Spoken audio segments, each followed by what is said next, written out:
खारगे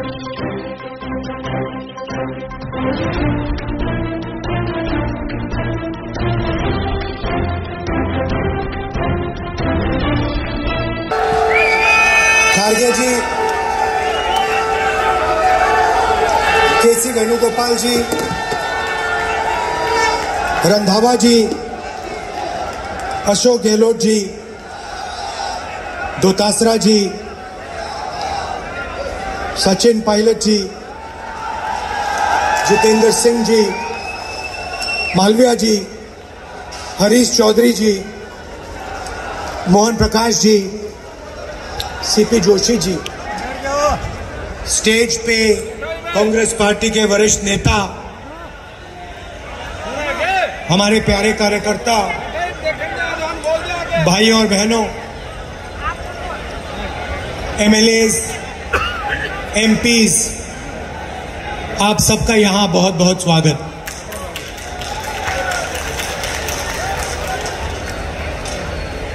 ये कार्यकर्ताओं का सम्मेलन है, आप दूर दूर से आए हैं।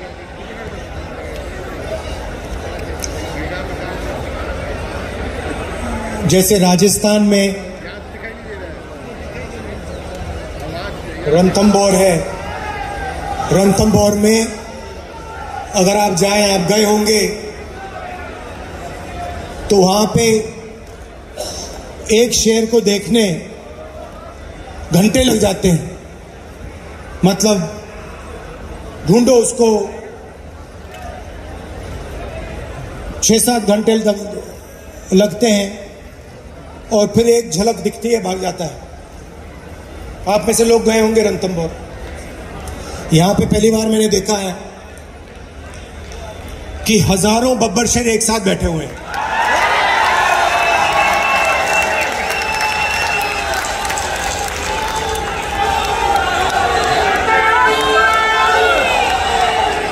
शांति से बैठे हुए हैं।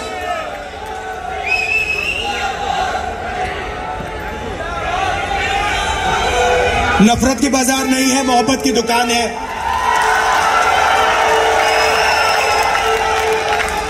अहंकार नहीं है, नफरत नहीं है, मोहब्बत है, इज्जत है, प्यार है। ये फर्क है बीजेपी में और कांग्रेस पार्टी में। विचारधारा की लड़ाई चल रही है।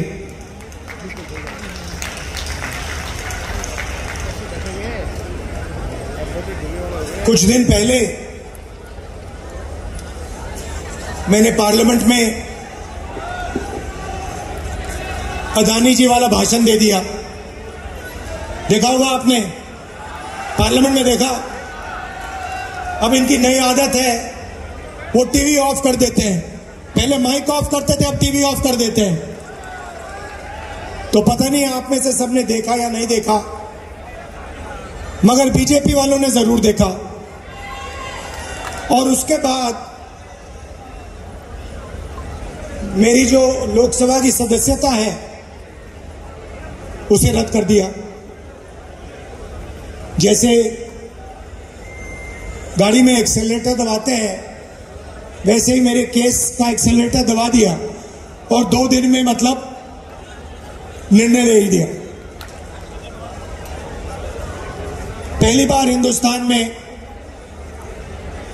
डिफेमेशन के लिए मैक्सिमम पनिशमेंट 2 साल की मेरी लोकसभा की जो मेंबरशिप है रद्द कर दी। क्योंकि डर लगता है।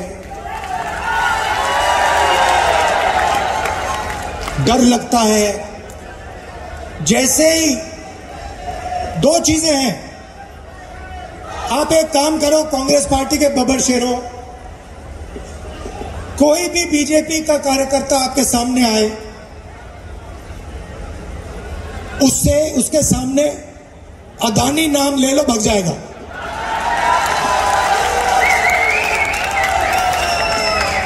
एक से उसको सामने खड़ा कर होगा, आएगा, वो कुछ भी कहे, आप उससे कहो भैया एक बात बताओ, ये आपके जो प्रधानमंत्री हैं, इनके बीच में और अदानी जी के बीच में क्या रिश्ता है, बीजेपी वाला भाग जाएगा।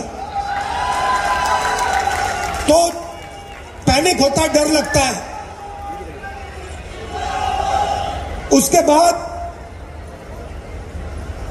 दूसरा भाषण दिया, प्रेस कॉन्फ्रेंस की तारीखें आप मिला लीजिए। जैसे ही मैंने लोकसभा में भाषण दिया, वैसे ही मेरे केस पर एक्सेलरेटर दबा दिया गया।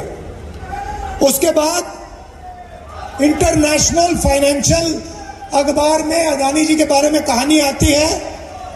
मैंने प्रेस कॉन्फ्रेंस किया। जिस दिन प्रेस कॉन्फ्रेंस किया, उस दिन नरेंद्र मोदी जी ने स्पेशल सेशन लागू कर दिया। और पहले महिला आरक्षण की बात नहीं थी। आपको याद होगा, पहले हिंदुस्तान के नाम को बदलने की बात थी। याद है आपको? इंडिया से भारत। अब पहली बात, कॉन्स्टिट्यूशन में साफ लिखा है इंडिया दैट इज भारत, मतलब दोनों नाम कॉन्स्टिट्यूशन में है।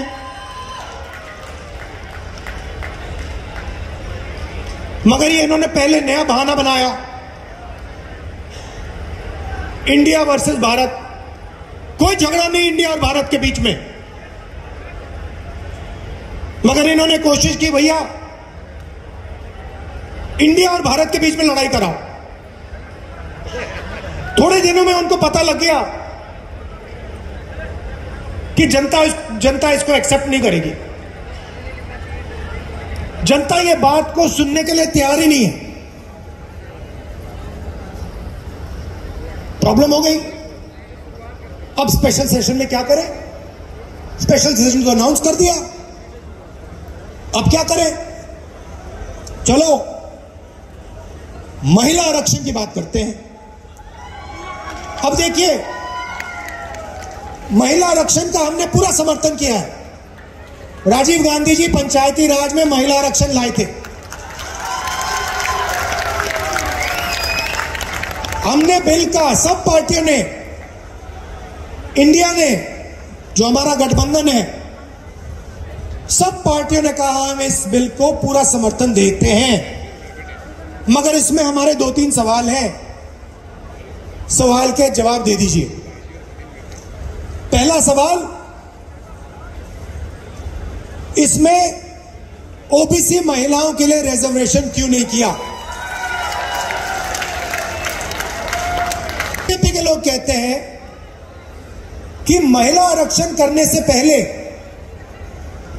नए सेंसस की जरूरत है और नई डिलिमिटेशन की जरूरत है। यह सच नहीं है भाइयों बहनों। महिला आरक्षण को लागू करने के लिए विधानसभा और लोकसभा की 33% सीटें महिलाओं को आज दी जा सकती हैं। मगर इन्होंने बहाना बनाया है। ये चाहते हैं कि महिला आरक्षण 10 साल में लागू हो। हम चाहते हैं कि महिला आरक्षण आज लागू हो।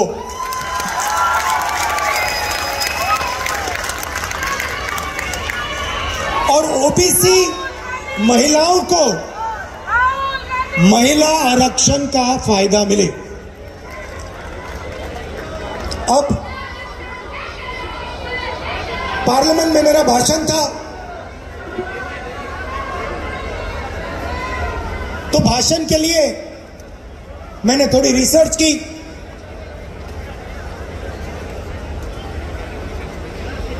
हमारे जो इंस्टीट्यूशंस हैं, जो संस्थाएं हैं,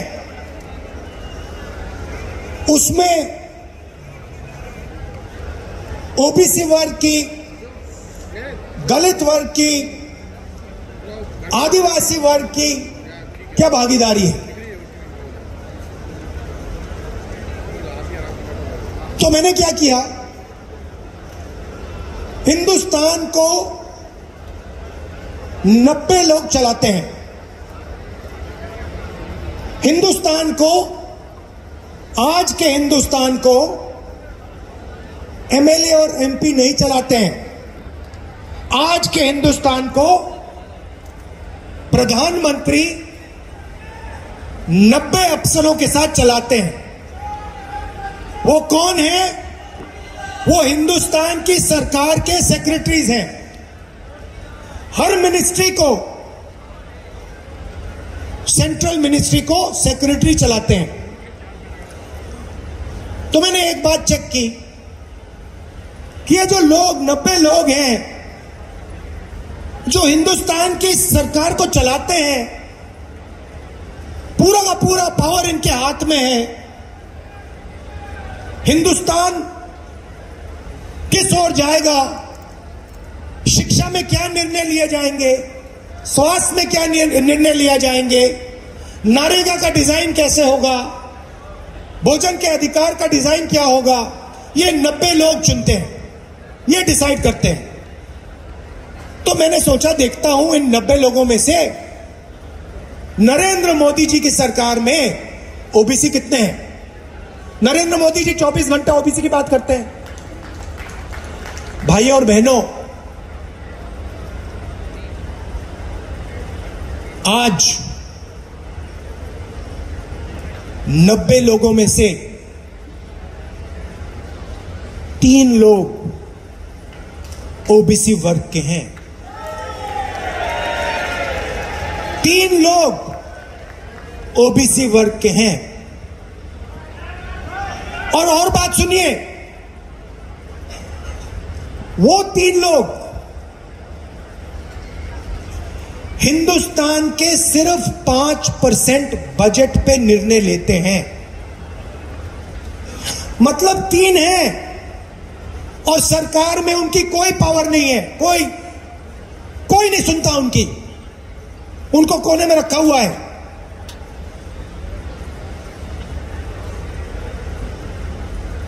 तो फिर पार्लियामेंट में मैंने एक और सवाल पूछा जो शायद हिंदुस्तान के लिए, ओबीसी वर्ग के लिए सबसे महत्वपूर्ण सवाल है, और वो ये है कि इस देश में ओबीसी कितने हैं, दलित कितने हैं, आदिवासी कितने हैं, कौन से समाज के कितने लोग हैं। और ये सवाल का जवाब सिर्फ कास्ट सेंसस से मिल सकता है।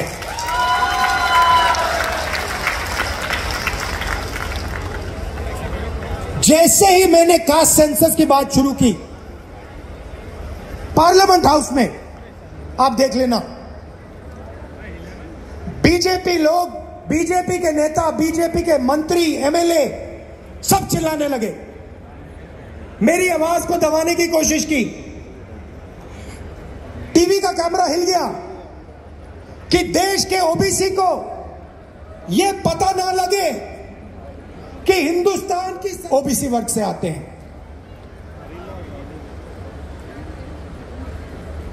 नरेंद्र मोदी जी, बीजेपी अदानी जी से डरते हैं। अदानी जी शब्द को अगर विपक्ष का कोई बोलता है, बीजेपी के कार्यकर्ता, प्रधानमंत्री, मंत्री सब हिलने लगते हैं।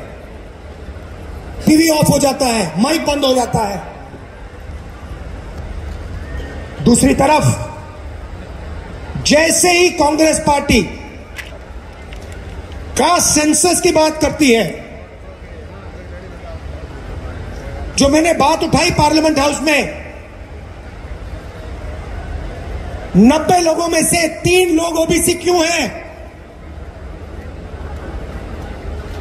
5% बजट इन लोगों के हाथ में क्यों है? क्या ओबीसी की आबादी 5% है? क्या 5% है? नहीं, ये कोई नहीं जानता। कोई कहता है 50%, कोई कहता है 45%, कोई कहता है 55%। मैं सिर्फ ये कह रहा हूं, किसी को चोट लगती है, पहला काम क्या करते हैं? पहला काम अस्पताल में ले जाते हैं, कहते भैया एक्सरे करो, एक्सरे करो, पता लगाओ कि असलियत क्या है। हड्डी टूटी है, हां या ना? कौन सी हड्डी टूटी है? कास्ट सेंसस भाई और बहनों, एक्सरे है। कास्ट सेंसस से पूरा पता लग जाएगा हिंदुस्तान में कौन कौन लोग हैं, महिलाएं कितनी हैं, ओबीसी कितने, दलित आदिवासी माइनॉरिटी जनरल कितने हैं। ओबीसी को भागीदारी देने की बात करते हैं तो बिना कास्ट सेंसस ये किया ही नहीं जा सकता है। तो प्रधानमंत्री 24 घंटा ओबीसी की बात करते हैं, ओबीसी की इज्जत की बात करते हैं, तो फिर प्रधानमंत्री कास्ट सेंसस से क्यों डरते हैं? प्रधानमंत्री जी, अगले भाषण में आप हिंदुस्तान को बता दीजिए, कांग्रेस पार्टी ने कास्ट सेंसस किया था, आंकड़े आपके पास हैं, उन आंकड़ों को आप हिंदुस्तान के सामने रख दीजिए, हिंदुस्तान की जनता को दिखा दीजिए। और अगला जो सेंसस है उसको आप कास्ट बेसिस पे कीजिए।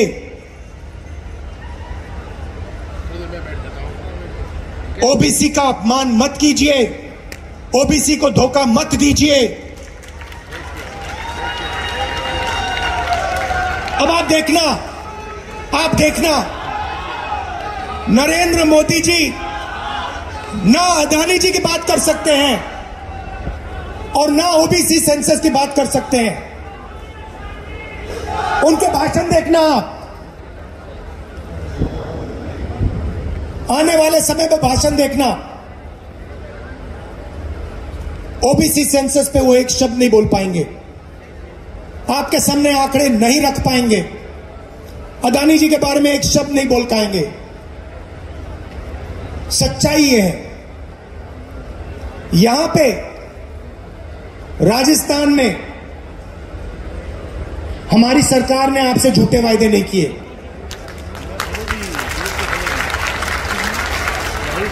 इक्कीस लाख किसानों को 14,000 करोड़ रुपए राजस्थान की सरकार ने दिया है। चिरंजीव स्वास्थ्य योजना को आप जानते हो,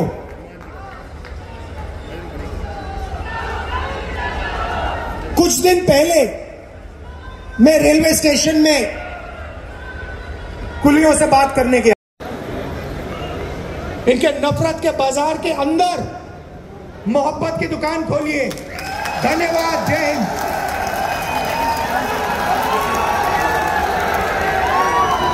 राहुल गांधी, राहुल गांधी, राहुल गांधी। अब मैं अनुरोध करना चाहूंगा कांग्रेस पार्टी के राष्ट्रीय अध्यक्ष हम सबके प्रेम श्रद्धेय खड़गे साहब पधारे और संबोधित करें। खड़गे साहब, खड़गे साहब, खड़गे साहब, कांग्रेस पार्टी, कांग्रेस पार्टी, खड़गे साहब।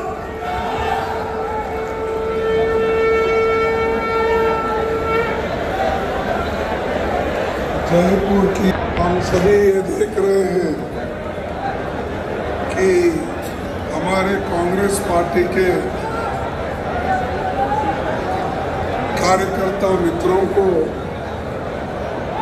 संबोधित करने के लिए हमारे चाहते नेता राहुल गांधी जी अभी आप सबको सभी विषय पर उन्होंने बात की और कांग्रेस संगठन के महासचिव केसी वेणुगोपाल जी, राजस्थान के प्रभारी सत्येंद्र सिंह रंधवा जी, राजस्थान के और भाई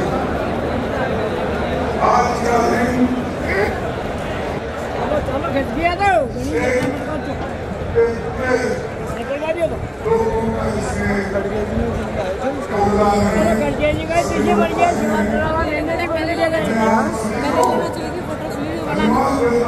खाली सीटों की तो लेनी है। खाली कभी हुई है? खड़गे जी तो सुन ही नहीं जाओगे आप तो।